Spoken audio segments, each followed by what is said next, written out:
Hello out there, guys. Hope you're all doing really wonderful out there. We're back today with another podcast. I've got a very, very fascinating guest, someone I've been really excited about having on the channel for a long time now. Finally got hold of him and managed to organize this.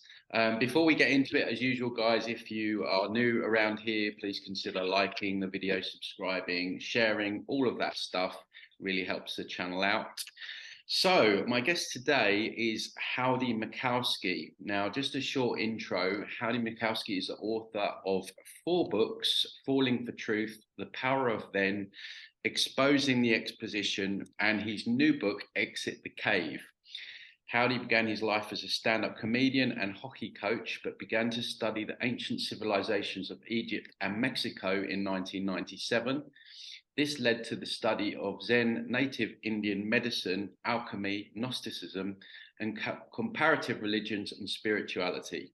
This study led to the power of then. He had a death experience in 2005 that led him to change his research and writing focus to present his new insight, that of dealing with reality and the self in a completely different way, and became Falling for the Truth. He has a YouTube channel and his website is I've just lost it. Where is it? We will get it there in the end. What's your website, Howdy? Egyptian-wisdom-revealed.com. Yeah. There we go. Why I made it so difficult, I don't know, but I did. Well, it's an interesting one. Anyway, Howdy, it's great to have you here. How are you doing? How is it up there in the north in the freezing cold? Yeah, I was like we were saying, it's normally it's gonna get -20 up here, and we've been good. We've been like -5 for a lot of this month. So it's actually been bearable. You can walk outside and yeah, so that's been good. Maybe it's global warming. I don't know what it is. But So what made you? it's great because I've been looking forward to talking to you for quite a while because there's not a lot of YouTube channels that I still go and actually watch. And I really like what you're doing, what you're trying to share, particularly trying to show that the new age is not what we've been told it is. And so many of our ideas and concepts of reality are so similar. So I've been looking forward to this for a while. Yeah, I think our work, there's a lot of crossovers. And I know from my point of view, a lot of my subscribers, I'm always looking in the chat and they're like, get Howdy on, get Howdy on. So I'm like, who is this Howdy guy? And then you reached out to me with email Yeah. with your book. And yeah, so I think it was meant to happen. So it's probably taken a little bit longer than it should have, but you're here now. Sure. So how did you end up living where you live? I'm curious. This is one of those What made you circumstances. I grow got up there? married.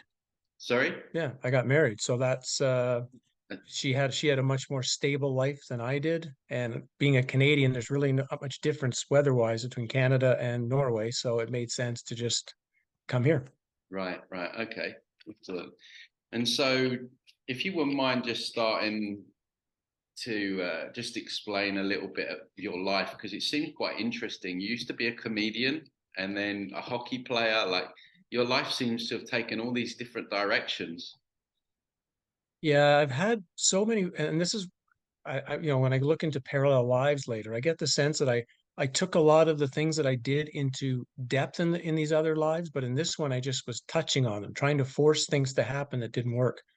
Um, Teenager, I was a pretty normal guy. Yep, just a hockey player in Canada, liked life, enjoyed things, had a pretty optimistic view, I guess, of life. But I had a psychopath for a father. So I had a very challenging home environment, of course. And in my last year of university, he stole all my money. So it was this right at the point where I'm trying to finish my degree and begin your life as a young person. This pretty fairly tragic thing occurs. Just as I make it through university, I actually get that to happen. My ex-girlfriend gets murdered. And yeah. So right after that, it caused this giant overturning of like, well, what is life supposed to be then? Because my getting too much glare in my glasses, I'll take them off. Is well, what is life supposed to be then? And it really began a start of a spiritual journey. Most people wouldn't call it that because they expect you're supposed to sit down and you're supposed to meditate and you're supposed to these mantras and you're supposed to, but I just sat there for long periods of time wondering, why does a woman who's living her life perfectly, doing what you're supposed to do, lovely woman, is now dead? Something's not right with the universe. And it took me a long, I went through it spun me into a really deep depression for about 3 years, really, really bad. It got to the point I wanted to kill myself. I was actually thinking of is there a way I could do it that wouldn't create a mess for the person finding it? And at this almost depth of that, there came a program on TV. It was the day after my birthday in 1997 on Egyptian pyramid building. And it was like an instantaneous flash of something. It's like ancient Egypt has a secret and I'm supposed to go find it. And it just regalvanized all my energy. And I put 8 years into that to study it, to write the book. I was in Mexico, like where you are now, and just loved the experience, loved the sights. I was lucky, really, really lucky, because I met a Korean Zen monk. I spent time with several native medicine men on their reserves, some Chinese Qigong doctors, some wisdom teachers from the Amazon and Africa. So I was like lucky, doors open. But then by about 2004, I started to think I knew a lot. I thought I was pretty smart. And then I fell in the canyon and had this death experience. And in the death experience, I kind of realized I had come to from all the work, because I worked really hard for those 8 years with a lot of external practice to see that reality wasn't real, that it was transparent, but I was still real. And from the canyon experience, I realized, oh, I'm not real either. I'm as fake as reality. And that put me into about a 10-year period of combination of extreme clarity at times, real clarity, extreme confusion. Um, I got sunk into some egoic stuff at that time that was from errors that were made because I didn't integrate the experience. I rushed back in the world way too quickly. Illnesses that have been kind of going on for 15 years, they come and they go.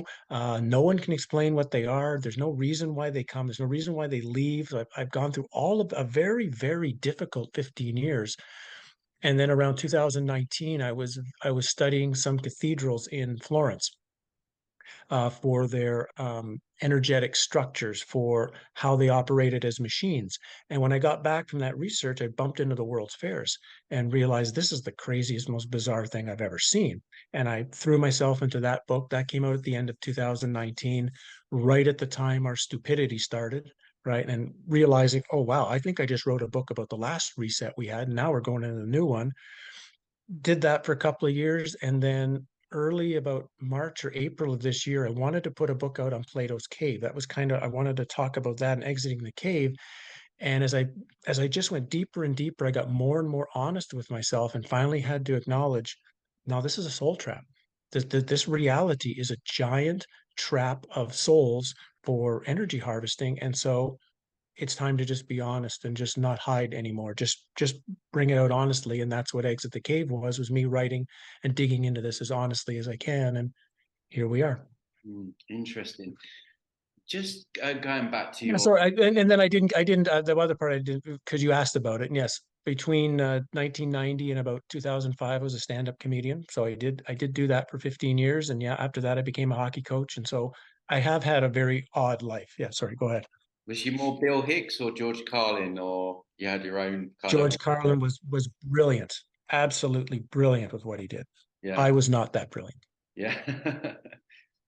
So just going back to your death experience, you used the words there. You realised that your life was fake. Could you just Yeah. put some meat on the bones to that and what you mean by that? Yeah. So, like I say, before that, I had done 8 years of work from what the medicine man had gave me from, when I read all of Castaneda's books and I did them. I did a life recapitulation. I did, and so reality would have become transparent.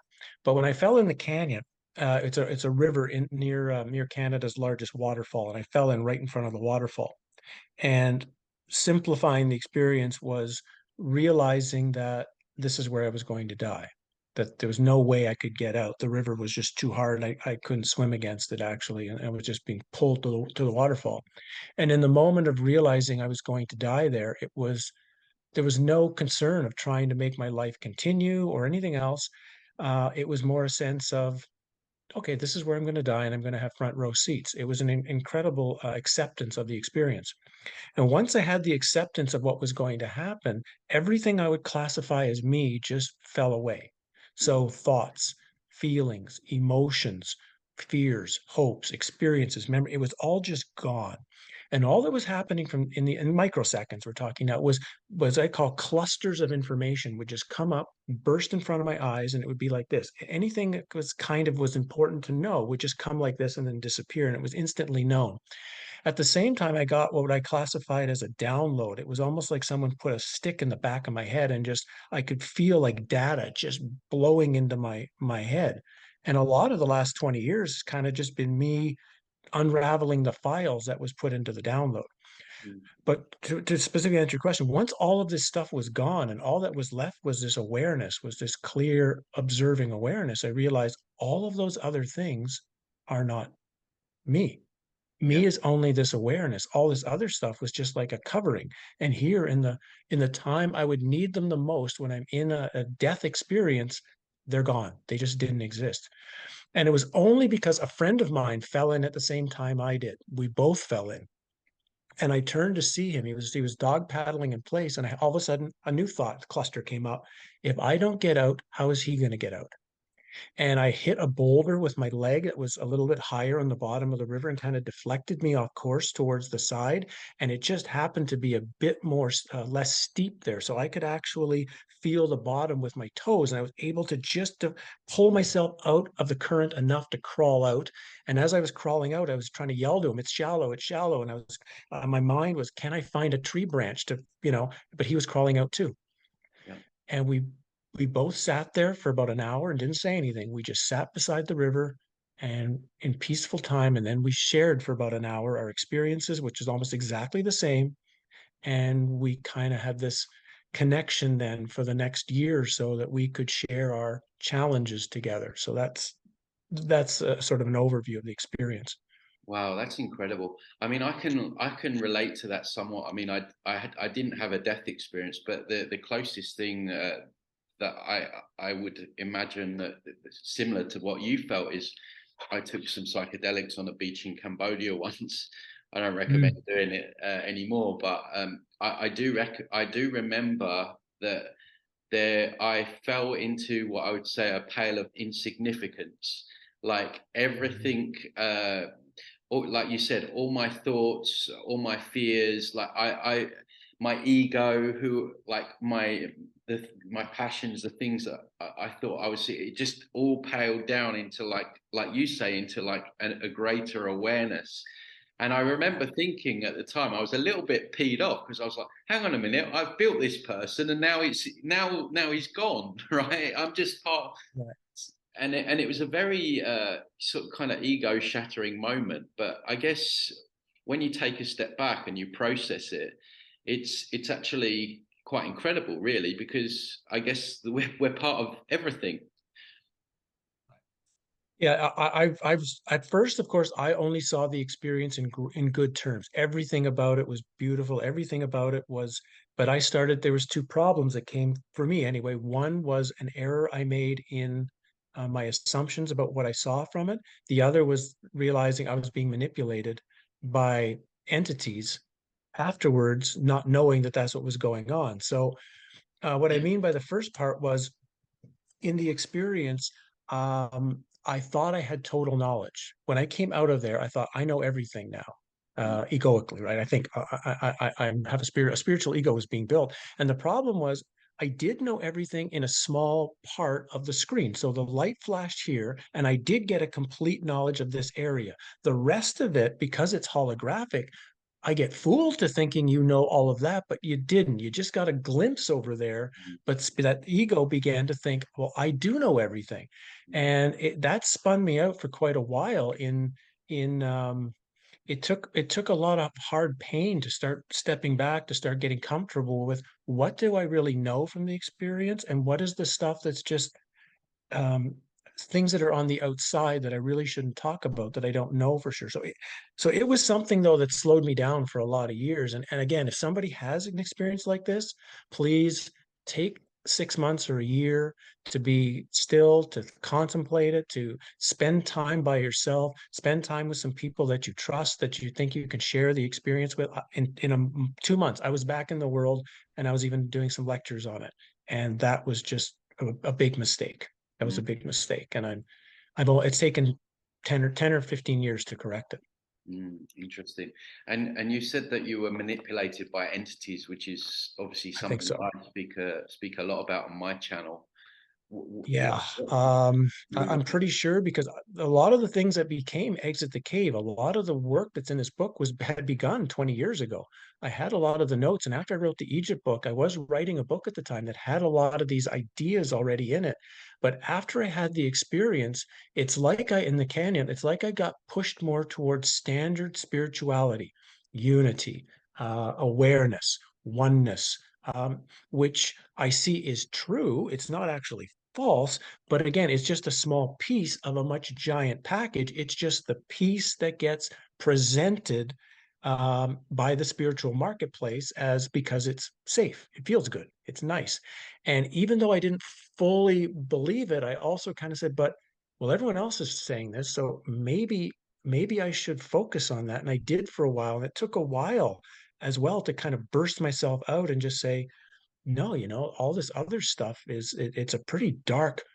I call this place now a suffering pit of hell. And I call it Gangster until you, Planet. yeah, until you acknowledge it's a suffering pit of hell, it's gotcha. It's gotcha in so many ways. And so it's taken time for me to unravel a lot of this stuff and be comfortable, I feel, to share things in a pretty calm, grounded way. It's another thing I really like about you, Tony. You're talking about difficult subjects with people, but it's, very grounded, it's easy for people to relate, because so often if somebody's actually giving some good information, sometimes you kind of can't trust them, because you're like, well, this person sounds a little out there. They're just, they've missed the grounding part. And it's taken me a while to learn to be grounded with Yeah, this stuff. yeah, absolutely. And one thing that you touched on there that's been bothering me actually the last few weeks is this idea of oneness. We're all one, Oh, and I do think that is used against us, especially in like the New Age spiritual community. yeah. Um, and the more I go down this path and this journey, I realize that okay, at some level, we might all just merge into this one consciousness. But this is very much a solo journey, and we know from the soul mill, the recycling, that they are trapping individual souls. And you look at the word soul, what does soul mean? It means solo.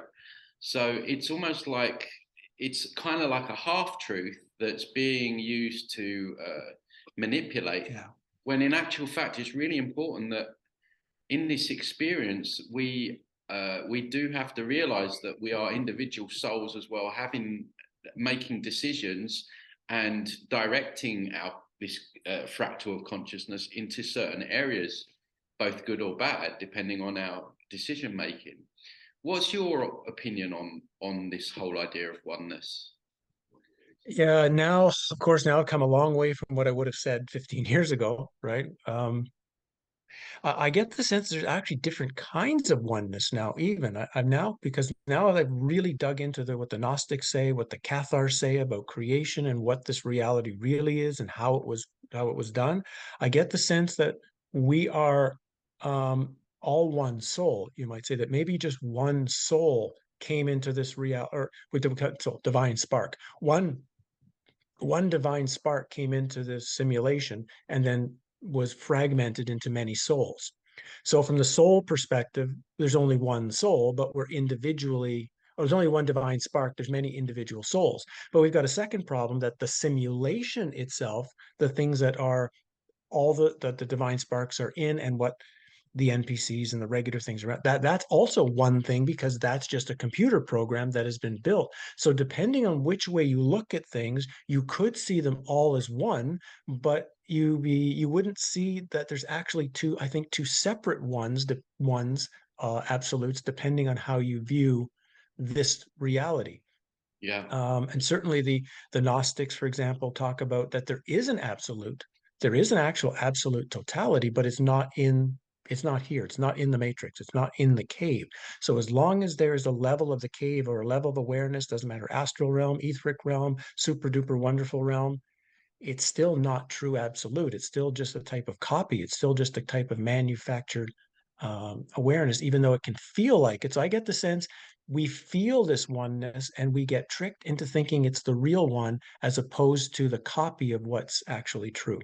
Yeah, yeah, yeah, fascinating. So in your work or in your need or your death experience, did you have one of these NDEs or was it just these insights that you had? Because there's a lot of people Yeah. having these NDEs, and there's a really good channel for Forever Conscious Research. I don't know if you're aware of that guy, and Oh yeah. he breaks them down incredibly well, where these people are just going to the light or whatever, and they're being coerced and manipulated back in, guilt tripped with karma and all of this stuff. Did you have any of that Um, happen, or? no, that I didn't have that particular experience. And yeah, Mark does a great job on his channel, doesn't he? It's like Yes. and I'm also grateful for all the people who are sharing them. There's also a website called NDERF, Near Death Experience Research Foundation.org or something. And they've got like 5,000 near death experiences that you can actually search by topic. And these are important, valuable pieces of information for us of what have people gone through. The trick is like I kind of shared in my book that there's a standard near death experience, the one we all hear about and think about, the white light, the tunnel, the dead grandma, Jesus, the love bomb, the real life review. That's about 85 to 90% of what people have. But then there's these other 10% that are not anything like that at all. And I'm almost now getting the sense like the standard near death experience is like being in the dentist's waiting room. Mm, You're kind of getting a very light, simplified version because they know you're not supposed to go too far and they don't want to scare anybody. mm, And a few, though, make it past the door much further, and they're the ones that start revealing what might be really going on. So to me, it's so valuable to dig through these experiences. And like we don't know for sure. All we can do is take what we can get from information, take our own experience, take our own intuition, share that, come up with an understanding ourselves. But like you, we're both seeing that it's certainly something I'm not going to want to be a part of, certainly instantaneously, because everything about it indicates trap, deception, coercion, pressure. And if it's really a great, wonderful thing, they won't mind giving us 100 years to think about it before we choose to go in. They would never want to pressure us into something if it's truly loving and wonderful, right? yeah, exactly. And what I found interesting the other day, I was watching one of Mark's videos, and it seems to be that these NDEs are coming down, or a lot of the time they don't want to come back. If you watch these, Right. there's great resistance a lot of the time, and these entities are saying, "Oh, it's not your time. You know, you've got work to do," or they try and use family members to guilt trip. What about your daughter or your son? You know, he needs you, she needs you, and the soul's like, "No, no, I don't want to go back." And it's almost like then they start saying, well, you've got a mission, you've got a purpose, you've got to start spreading this information to people. So now it seems like they're running this scheme now of sending NDEs back down to speak of their amazing experience where Jesus showed Right. up, or whatever flavor of whatever they believed in showed up. And now that all these NDEs are coming out, and so people are watching these NDEs, and they're like almost taking a sigh of relief, like, so at least I know now that when I die, I'm going to be met with Jesus. Or so they're running this agenda to get people hooked in before they even die now. Um, so I find it fascinating what's going on with that.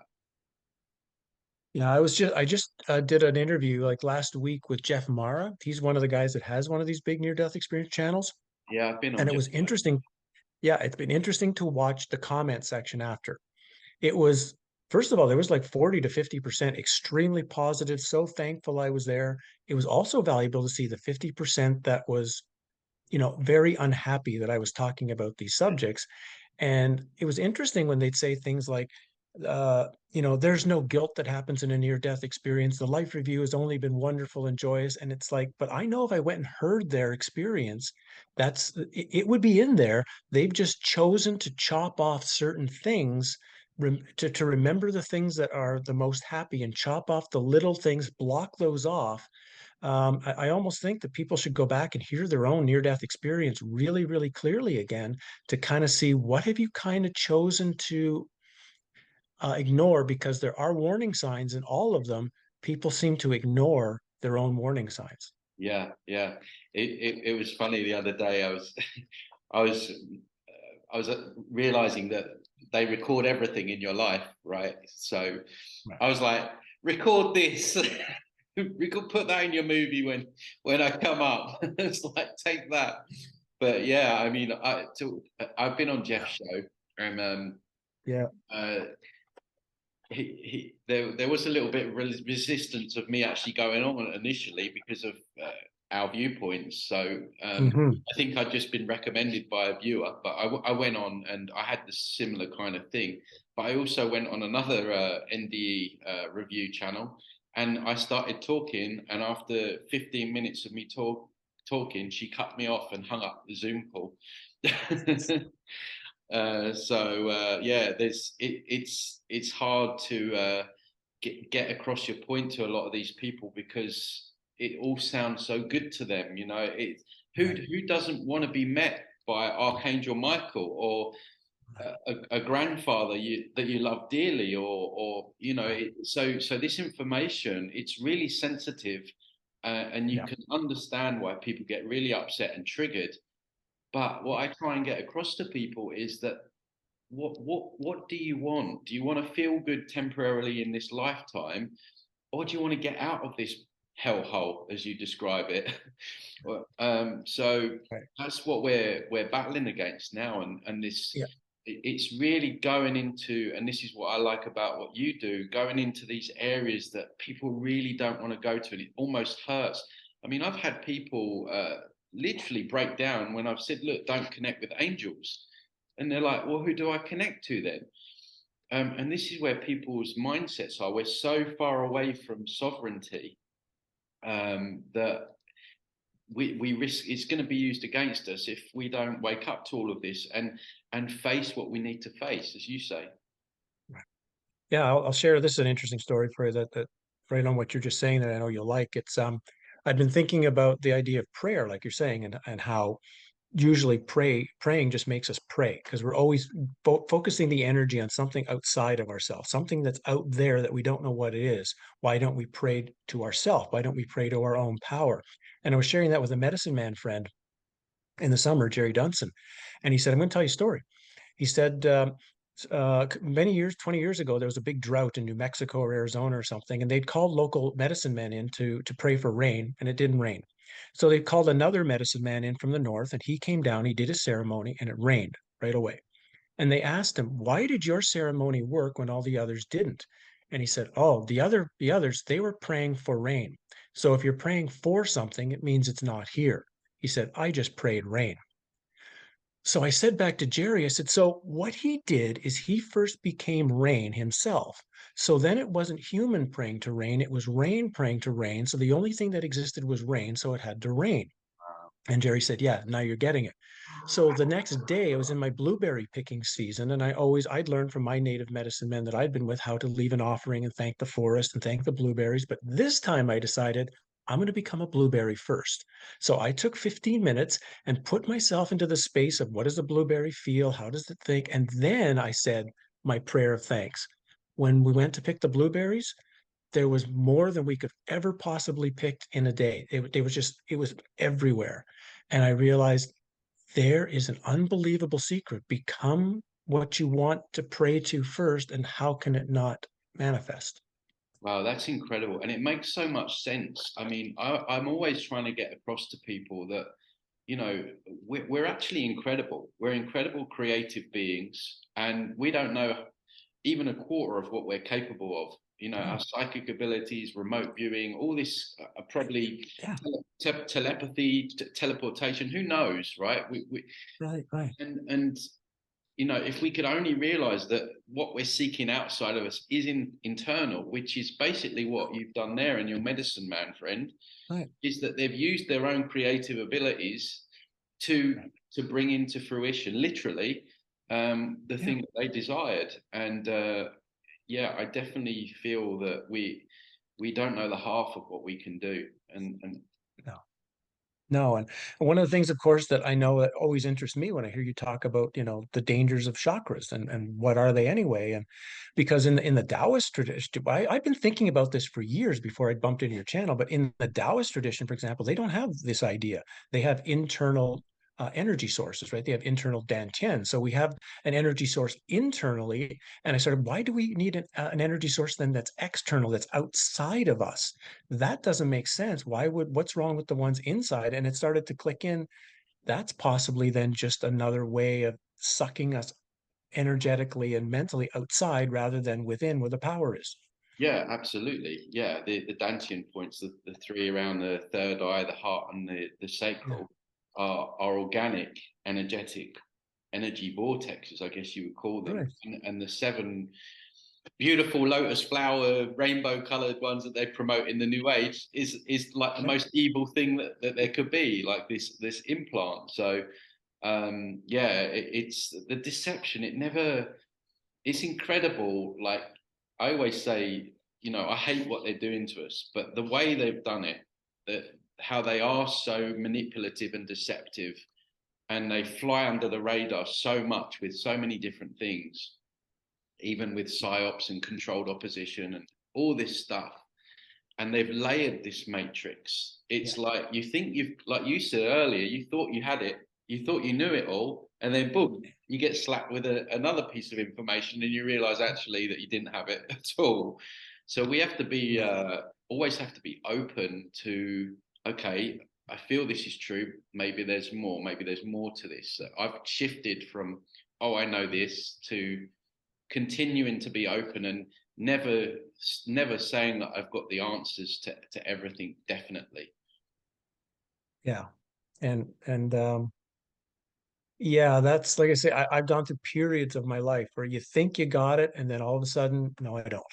And it's a really good place to be for people out there. If you're in, it is a good place to be because it means you're dropping things. And that was how one of the guys I came to trust over I didn't get into his work until he had died, but Richard Rose, who said, you can't go towards truth because you don't know what it is. All you can do is find false, drop it, let it go, and keep moving. And eventually you'll come to one thing that you can't drop. You'll try it, and you just can't drop it, and then you'll realize that's the truth. And you'll also know you've got it because it'll be unlike anything you ever thought it was going to be. If you just wind up what you think it was going to be, then you're probably just fooling yourself. It's going to be so shocking and surprising that you're like, that's the truth. Holy crap. Yeah, absolutely. What do you think about? I did a video yesterday about my experiences with NPCs, and Oh yeah. they're really becoming apparent. I think since the solutions to the illness, Hmm. it's almost become like more like they stand out even further now. Now you're up there quite isolated, so you don't have too much dealing with them, do you? Or Yeah, I mean, I myself, I did a couple of videos on them, like about 2 weeks ago or something, and like massive views, massive comments. So others are recognizing this situation. Um, the chow I'm now calling them, I've got a name for them now, potential soul vehicles, because there was this thing of, oh, you're creating a us against them ideology with this kind of naming process. And I thought, okay, well, maybe I could see that, so let's change the name. It just seems like they have everything we have. They're completely human. They have all the functions, all the similar thought processes, but there's a philosophical um, depth missing. That there's for some reason, when there's something that you'd say you should, this requires some thought, this requires some critical thinking, it's just not there. It's just an automatic acceptance of whatever it is, and then just continue moving on. It's like just how to how to contemplate the least you have to do to continue your functioning during the day. And yeah, I'm starting to wonder if we're talking maybe 90% of the population, maybe Yeah, even more. yeah. I would say it's a huge amount, and it's that that Agent Smith program, isn't it, in the Right. Matrix, whereby if you challenge their worldview or say, like you say, maybe you need to research into this, Yeah. it's almost like this a switch is flipped in the head and they either get defensive, angry, they start ridiculing you, and it's such a bizarre thing to observe once you're aware of it. Yeah. um, and I've had my video yesterday. I've had so much interference with NPCs recently. I probably need to move somewhere somewhere out in the sticks. And I think Right. you know, these people are often like entity ridden, and who knows what's running through them, AI, and it's kind of sad, but it's again something that we need to be aware of and understand, right? Right. And explains, it would explain a lot of experiences in our life. It makes more sense when you start looking at, because another thing I had said, I got two thoughts that came up. I just have to write them down, or I forget them. Is my get, let's say that number's correct. Let's say I was correct with 90%. So in a city of 600,000, that means there's 60,000 divine sparked full souls living in that. And I think it's something about those non-NPCs find each other out somehow. You're in the same coffee shop, and for some reason you notice that person and you talk to them, you say hi, and you strike up a friendship easier. So, I get a sense like out of 20, just by the if that number is right, 18 should be NPCs of your friends, but I don't think that's probably true. It's probably more like 10 to 10. The divine sparks kind of know each other, feel each other, and we move together with one another. So I think that's the first thing we should recognize, that it's there may be a lot out there, but for some reason we don't feel that connection, so we don't generally make the friendships. The other is a story that tells you, I think, how strange this could be. Is I was in my mother's town, like before I had my death experience, and I was going through this testing of reality, and I started wondering, there's streets I never walked down in her town. What would happen if I walked down a street I never walked down? What would that be like? So I just did my normal walk, my normal pace, and then quickly just ran across a field to a street I never went onto. It was desert, middle of the day, deserted. There's just nothing going on, zero. I just stood there and I waited. After 8 seconds, I kid you not, all the doors opened. People started coming out, getting in their cars, going. Dogs started running on the street. And I'm like, holy crap, it's like the Truman Show. I'm like, I'm actually in the Truman Show. And I Right, just was like, I was freaked out for a couple of days, right. actually. Yeah, it's incredible. In that video yesterday, I was saying that I was just starting to think, oh, it's been quiet around here for a few days now, and I'm not joking you. If you could invent the worst person, like create the worst annoying person in the world, you would create this guy. I have never met anyone like him in my life. He's loud, he's obnoxious, he's ignorant, he blasts his music, he does drugs, he smokes weed. Like I have to laugh because I know if I don't laugh, will get angry, and I know that's what the Matrix wants. But this guy is 100% a plant from the Matrix, and it's no coincidence. I've got a course coming up that I'm going to be releasing, and all this stuff that I'm doing, all these interviews with people like yourself, and I can see that they're cranking it up. And I had so many comments in that video of people that like, oh, I can't believe you pointed that out because this happened to me, and oh, I'm glad I'm not the only one. And yeah, it's interesting how the Matrix targets people. Yeah. Again, that's something I've come to notice even more. I highly recommend for anybody out there that really wants to do something, to do a type of life review, to do some sort of, maybe not. We're running in out of time now. I mean, things are changing so quickly now, and my first life recapitulation took me 4.5 years to run through my entire life. But there's ways we can do it in a more simplified way. But to see our life experience honestly, because we think I thought I knew my life. I thought I knew my stories. And it wasn't until I did the recapitulation and realized a lot of the stuff was completely the opposite of how I'd ever thought it was. So when you, And key moments, yeah, and key moments were just buried away. I literally, they had to just blast out of me all of a sudden, like, oh crap, how did I forget that? So to me, I think that's a really important part of it, because some of the things we see how reality plays with us, what's the tricks it uses against us, and we begin to see also our own looping patterns. How mm, many things are we doing is the same over and over and over again? And until we really review our past experience, it's hard to see so many of these pieces that you're talking about in the way this is structured. mm. So when you're saying a life review, are you talking about like going back and seeing where we're being influenced by the matrix, or just our patterns? What sort of things are you talking about there specifically? When I actually did it, I followed. I got originally from Carlos Castaneda his ideas and from his books, and then I talked to one of the medicine men, and he gave me some clues of ideas of how to sort of make it work logically. But it was to remember every encounter I ever had in the course of my life, and get to the point where I could be reliving the encounter. Um, so I actually had a list of like 3,000 people that I had met in my life. I had on that list, I had another 10,000, like say, experiences of what I had with these people. And then I would just sit still and remember everything I could about that experience, and then the next experience, and the next experience, and the next experience. Unbelievably dull and boring until I got near the end of it. And then the hidden stuff started to reveal itself. And I began to understand why you do it. And the second piece of why I think we do this is it seems like the life review is going to try to be thrown at us at the end of in the near death experience. And that near death review, as you well know, is all about guilt and shame, guilt, shame, and regret. We're not going to show you what you did good. We want to show you all the places that you've done something wrong. You screwed up. You didn't pick up that apple for the woman who dropped it at the store. And that's what, and if we've done a really good life review, so there's no surprises in our past, even if that tries to get thrown at us, we're able to just say, yeah, I know all this already. I know it. I've gone through it. I've transformed. I've grown. Next. And I think that's also, it's not just for our life now, it's to be prepared for that potential moment. And we can just, nope, I'm done. I don't need that. Thank you. Yeah, I'm hoping that we can bypass that whole process completely with just Yeah.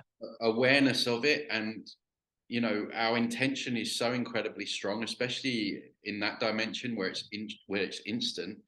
It's almost like, oh, there's a false white light, I'm going the other way. So hopefully we can bypass that whole trap. But of course, yeah, I I mean, guess that the trick is, and this would be a question I have for you, and that is, of course, once we cross over into the astral realm, it's like being in the dreaming, it's like having a dreaming experience. And we know it's so hard to stay lucid in that experience. One thing happens, and we're in it. We believe it's real and it's really happening. What do you have as a suggestion so that somebody can begin preparing well now, so that we don't get sucked in there, that we keep that awareness? We know what's going on. Oh yeah, it's after death, after death. yeah. I'm staying in my power, not, oh, I'm following the rabbit, I'm following, and boom. What would be your suggestion? I would only say what I'm gonna do. When I have the realization that I'm dead, literally I'm out of this matrix. I'm not going to engage with any light All right. beings, anything that approaches me, loved ones, anything like that. I'm sovereign and I'm leaving. I'm setting such a strong intention to leave, and I'm not going to engage with anything until I'm sure, which comes with our discernment, that I'm out of this matrix. Um, because I think Hmm. that I do think that we're that powerful. I don't think that we Yeah. can. I don't think that they can necessarily like lure us in with the tunnel, and start playing with those games with us. I think that we're that powerful that we can bypass that. So that's really what I do. I believe that the truth to that is simple, and that is just set your intention 100% to leave.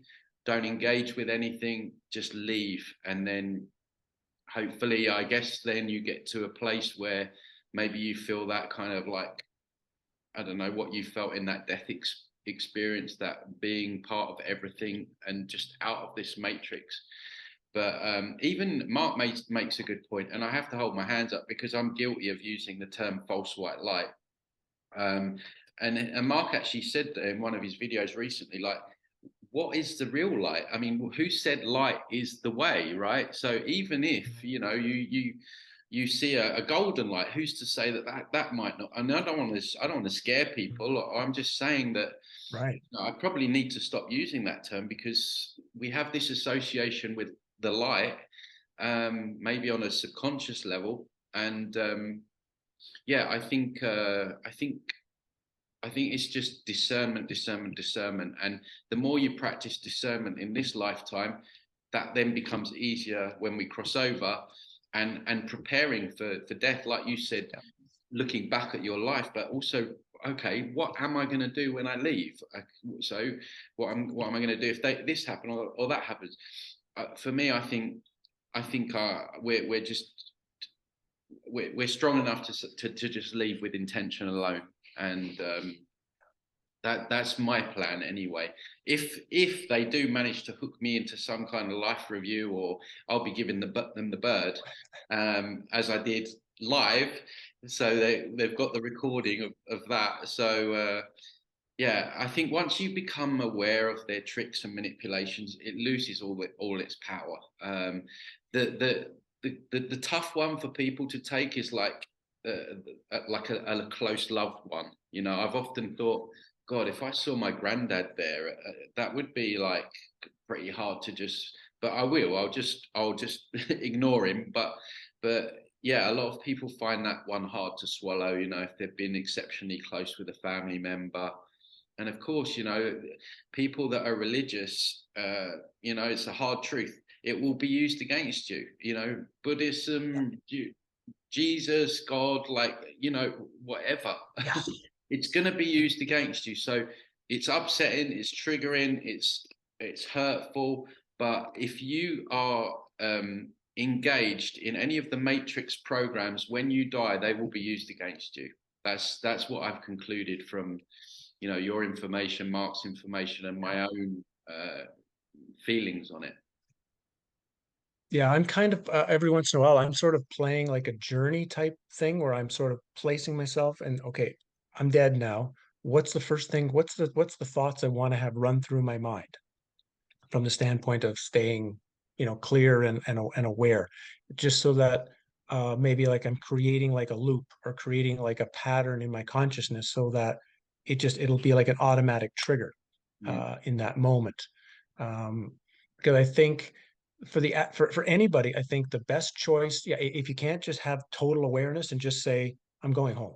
Like that's for me, that's the words I'm using. I'm going home now. Yeah. You know, I'm done with the games. I'm going home. Get out of my way. But if somebody, I think at the very least is to come up with the idea of something like, I'm taking my time to look around. Mm. Leave me alone. Yeah. That I think is valuable enough, just because then you're giving yourself space and you're giving yourself the opportunity to lay down the groundwork of where am I, what's going on, because somebody might decide, I really do want to reincarnate, I want to come back to earth, I want to experience this again.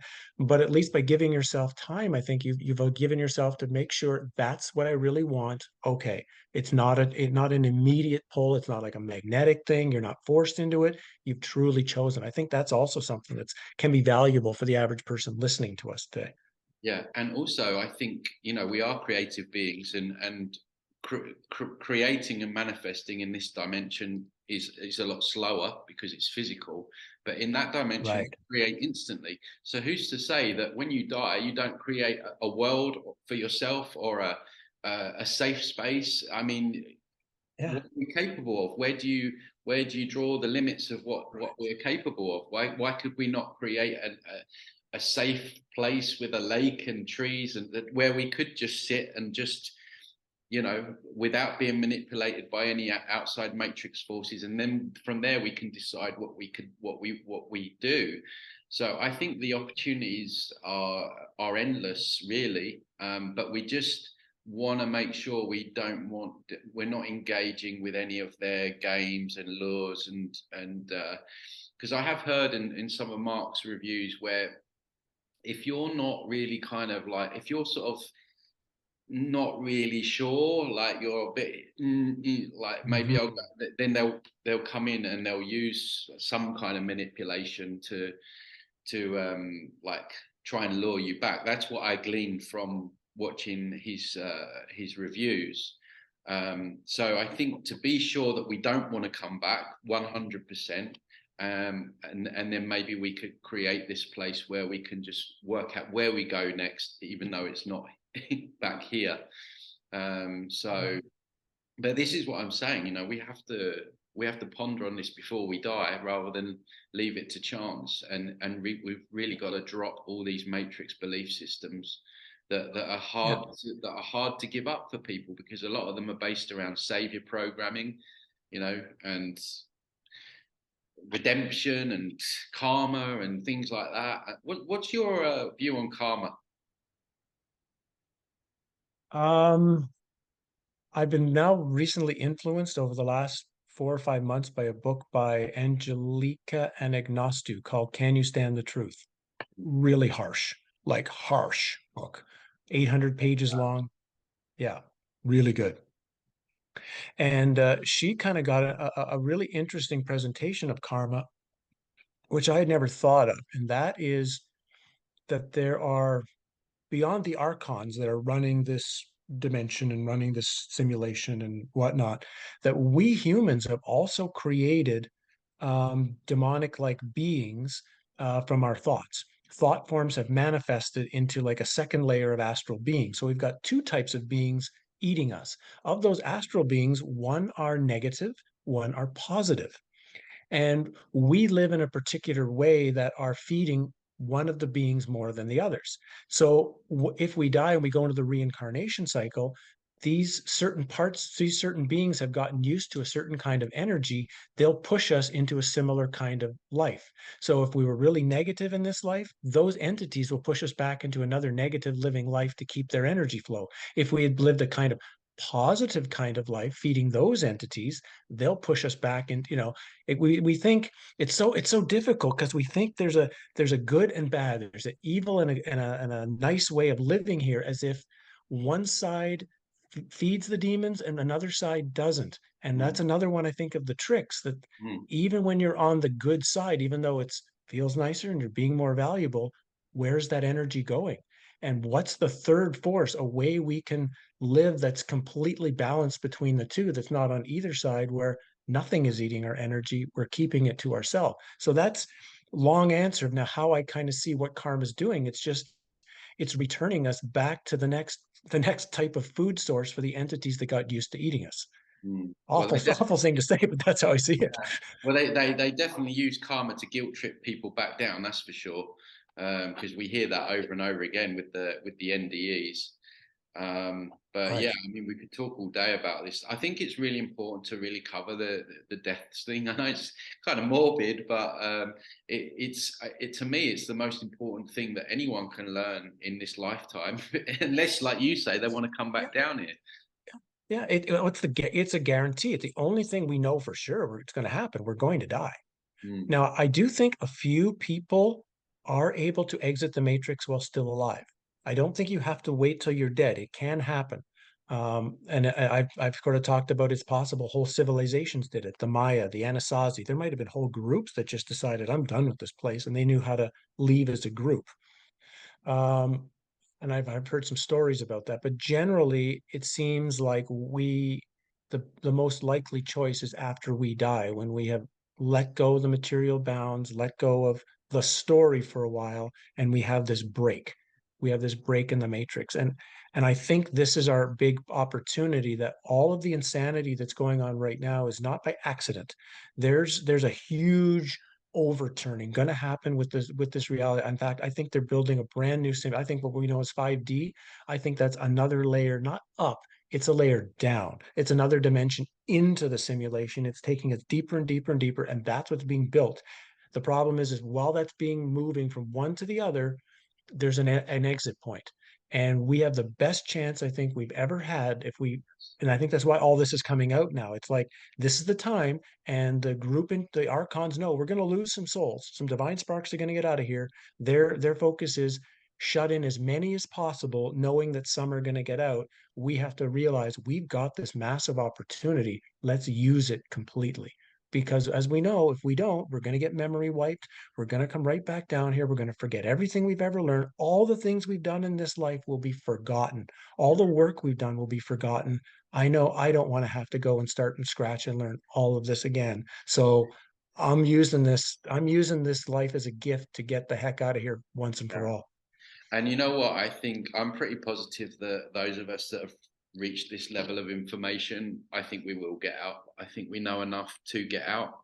We just want to make sure there's no stone left unturned to make sure that that does happen. So I think that's a really great place to leave this. I could Sure. talk to you for hours, and we're definitely going to have to do another Yeah. few more of these for sure, maybe more regular. Because yeah, we cross over on so many things. Howdy, where can people find you again? I know I messed up your website before, but it's your fault for naming it such a long thing. It is totally my fault. Egyptian-wisdom-revealed.com. If you just did Egyptian Wisdom Revealed, it'll come up as the first one.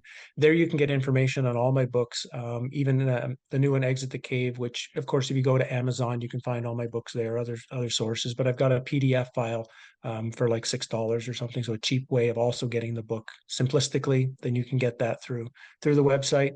Howdie Mickoski Talks is over on my YouTube channel, lots of stuff running, and of course make sure you're coming back and seeing what Tony has like I do. You know, it's valuable to hear a voice like yours as well, so that you know, even though we haven't connected till today, I have felt connected to you for quite a long time, because it's Yeah, like so many things are, I would say, the exact same thing. And it's great to finally do this. I just wish we could have a life where I could be on a plane, come over to Mexico and spend some time on a beach and just chat like humans are supposed to chat. yeah, right. And that's the thing. I think because I get so many emails, I'm sure you do as well, of people like, I really like your information. I feel so alone. I feel so alone here. No one Yeah. gets me. No one gets me. And that's because we're surrounded with all these NPCs. So of course we're Yeah. all going to feel alone and separate. And maybe that's part of the matrix as well. But we're going to leave it there. Howdy, Yeah. thank you so much. You have a great day over there, and we'll speak again very soon. Thanks, Tony. Cheers.